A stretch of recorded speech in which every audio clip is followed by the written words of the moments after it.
ರಾಯಚೂರು ಜಿಲ್ಲೆಯಲ್ಲಿ ಹತ್ತಿ ಬೆಳೆಗಾರರಿಗೆ ಸಮಸ್ಯೆಗಳು ಒಂದರ ಮೇಲೊಂದರಂತೆ ಎದುರಾಗುತ್ತಿದ್ದು ಬಗೆಹರಿಯುವ ಲಕ್ಷಣಗಳೇ ಕಾಣುತ್ತಿಲ್ಲ. ಪ್ರವಾಹ, ಅತಿವೃಷ್ಟಿ, ಬಳಿಕ ಮಾರುಕಟ್ಟೆ ಸಮಸ್ಯೆ, ಈಗ ಹತ್ತಿ ಖರೀದಿ ಕೇಂದ್ರದಲ್ಲಿ ಭಾಷೆ ನೋಂದಣಿ ಸೇರಿ ಇಡೀ ವ್ಯವಸ್ಥೆಯೇ ಸಮಸ್ಯೆಗಳ ಆಗರವಾಗಿದೆ. ಇದರಿಂದ ಬೇಸತ್ತ ರೈತರು ಬೀದಿಗಿಳಿದು ಹೋರಾಟ ನಡೆಸಿದ್ದಾರೆ. ರಾಯಚೂರಿನಲ್ಲಿ ಹತ್ತಿ ಮಾರಾಟ ಮಾಡಲು ರೈತರಿಗೆ ಎದುರಾದ ಭಾಷೆ ನೋಂದಣಿ ಸಮಸ್ಯೆಯಿಂದಾಗಿ ಹತ್ತಿ ಖರೀದಿ ಕೇಂದ್ರದ ಅಧಿಕಾರಿಗಳ ವಿರುದ್ಧ ರೈತರು ಹೋರಾಟ ನಡೆಸಿದ್ದಲ್ಲದೆ ಜಿಲ್ಲಾಡಳಿತಕ್ಕೆ ಗಡುವು ನೀಡಿದ್ದಾರೆ. ಅತಿಯಾದ ಮಳೆ, ಪ್ರವಾಹದಿಂದ ರಾಯಚೂರು ಜಿಲ್ಲೆಯ ರೈತರು ತಮ್ಮ ಸಾಕಷ್ಟು ಬೆಳೆಯನ್ನು ಕಳೆದುಕೊಂಡಿದ್ದಾರೆ. ವೈಮಾನಿಕ ಸಮೀಕ್ಷೆ ನಡೆಸಿದ ರಾಜ್ಯದ ಮುಖ್ಯಮಂತ್ರಿಗಳು ಬೆಳೆ ಹಾನಿ ಪರಿಹಾರ ಘೋಷಿಸಿ ತಿಂಗಳು ಕಳೆದರೂ ರೈತರ ಖಾತೆಗೆ ಇನ್ನೂ ಪರಿಹಾರದ ಹಣ ಬಂದಿಲ್ಲ.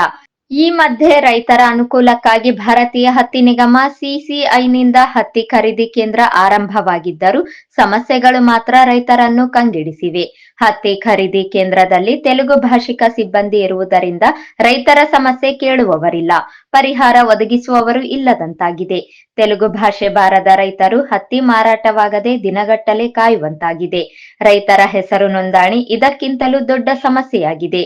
ಕಪಾಸ್ ಕಿಸಾನ್ ಮೊಬೈಲ್ ಅಪ್ಲಿಕೇಶನ್ ಮೂಲಕ ರೈತರು ಹೆಸರು ನೋಂದಾಯಿಸಿಕೊಂಡು ಹತ್ತಿ ಮಾರಾಟ ಮಾಡಬೇಕು. ಆದ್ರೆ ನೋಂದಣಿಯಾಗದೆ ಸ್ಲಾಟ್ ಸಿಗದೆ ರೈತರು ಒದ್ದಾಡುತ್ತಿದ್ದಾರೆ. ಕೆಲವು ಸೆಕೆಂಡ್ಗಳಲ್ಲಿ ನೋಂದಣಿ ಮಾಡಿಕೊಳ್ಳಬೇಕಿರುವುದರಿಂದ ರೈತರು ಗೊಂದಲಕ್ಕೀಡಾಗುತ್ತಿದ್ದಾರೆ. ಅಲ್ಲದೆ ರಾತ್ರಿ ವೇಳೆ ಕೆಲವೇ ಹೊತ್ತು ಮಾತ್ರ ನೋಂದಣಿಗೆ ಅವಕಾಶ ಸಿಗುತ್ತಿರುವುದರಿಂದ ರೈತರು ದಿಕ್ಕು ಕಾಣದಂತಾಗಿದ್ದಾರೆ.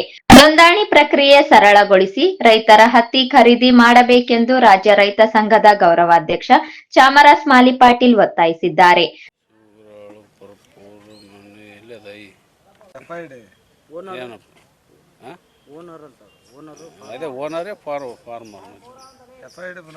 ಎಫ್.ಐ.ಡಿ ನಂಬರ್ ಹಾಕ್ಬೇಕು. ಎಫ್.ಐ.ಡಿ ನಂಬರ್ ಹಾಕ್ಬೇಕಂದ್ರೆ ಈಗ ಅಗ್ರಿಕಲ್ಚರ್ ಆಫೀಸಿಗೆ ಸ್ಲಾಟ್ ಓಪನ್ ಇದಾಗವಲ್ದು, ರಿಜಿಸ್ಟ್ರೇಷನ್ ಆಗವಲ್ದು. ಇದೆಲ್ಲ ಮಾಡಿದ್ಮ್ಯಾಗ ಮತ್ತೆ ನಾವು ಏನು ಮಾಡಬೇಕು, ಕೃಷಿ ಕೇಂದ್ರದವರು ಅಪ್ರೂವಲ್ ಕೊಡೋ ತನಕ ಕಾಯ್ಕೊಂಡು ಕುಂದ್ರಬೇಕು. ಅವ್ರು ಯಾವಾಗ ಅಪ್ರೂವಲ್ ಕೊಡ್ತಾರೆ ಗೊತ್ತಿಲ್ಲ. ಅಪ್ರೂವಲ್ ಆದ್ರೂ ಮತ್ತೆ ಇದನ್ನು ಏನು ಮಾಡ್ಬೇಕಂತಂದ್ರೆ ನಾವು ರಿಜಿಸ್ಟ್ರೇಷನ್ ಮಾಡ್ಬೇಕು.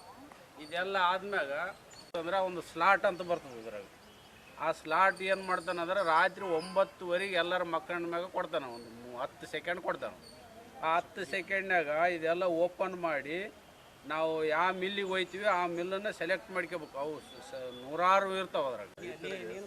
ನಿನ್ನದ್ರಾಗ ಆಗದು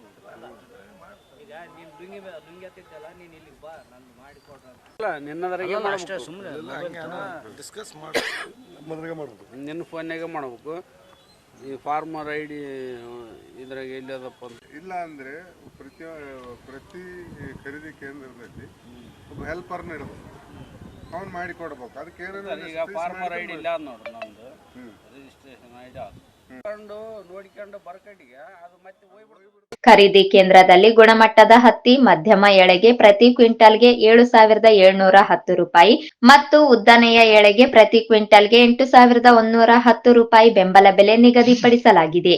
ಆದರೆ ಹೆಸರು ನೋಂದಣಿಯಾಗದೆ ರೈತರು ಹತ್ತಿ ಮಾರಾಟ ಮಾಡಲು ಪರದಾಟ ನಡೆಸಿದ್ದಾರೆ. ಇನ್ನೊಂದೆಡೆ ಹೇಗೋ ನೋಂದಣಿ ಮಾಡಿಕೊಂಡು ರೈತರಿಗೆ